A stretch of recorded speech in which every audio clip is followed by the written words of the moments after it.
Guys, আসসালামু আলাইকুম। কেমন আছো তোমরা সবাই? তো আজকে আমার হাতে কি আছে এটা বলো তো। এটা হচ্ছে ডিমের হালুয়া। সো তোমাদেরকে আজকে আমি ডিমের হালুয়ার রেসিপিটাই শেয়ার করব। তো চলো শুরু করা যাক। তো ফার্স্টে এখানে ডিমগুলোকে সুন্দর করে ফাটিয়ে নিচ্ছে আম্মু। আমরা এখানে মোট করব 7টি ডিমের হালুয়া।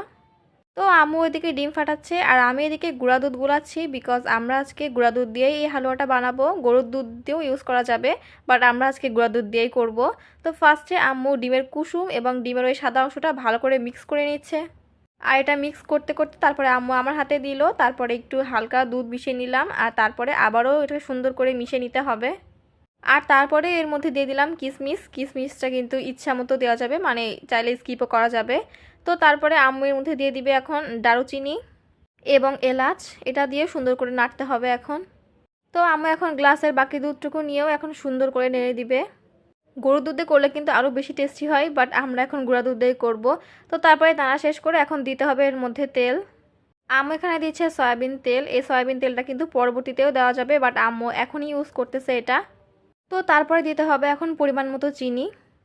চিনি কেমন দিবে এটা নির্ভর করতেছে তোমাদের উপরে, কম বেশি। তো তারপরে চিনি দেওয়ার পরে এখন দিবে আম্মু এর মধ্যে সুজি। এই সব কিছু ইউজ করলে ডিমের গন্ধটা আর আসবে না।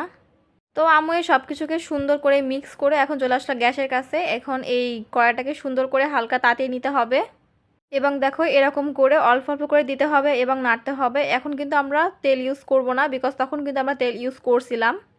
তো তারপরে এখন এভাবেই নাড়তেই হবে, বিকজ না নাড়লে কিন্তু একদম গিলটে গিলটে হয়ে যাবে আর এটার টেস্ট নষ্ট হয়ে যাবে একেবারেই। নাড়তে নাড়তে এটা অনেকটা ঘন হয়ে আসবে ঠিক এরকম। আর এই টাইমে কিন্তু চিনি যদি কম হয় তাহলে তখন দিতে পারো, এবং হচ্ছে চাইলে ঘিও ইউজ করা যাবে, বাট ঘিটা এখন আমাদের বাসায় অ্যাভেলেবল নাই, সো আমরা ইউজ করব না। তারপর দেখো নাড়তে নাড়তে এখন প্রায় রান্নাটা হয়ে আসছে। আর কিছুক্ষণ নাড়াচাড়া করে তারপরে নামিয়ে নিবে আম্মু এই টেস্টি টেস্টি ডিমের হালুয়া। এটা কিন্তু খেতে খুবই মজার হয়, এটা আমার ফেভারিট।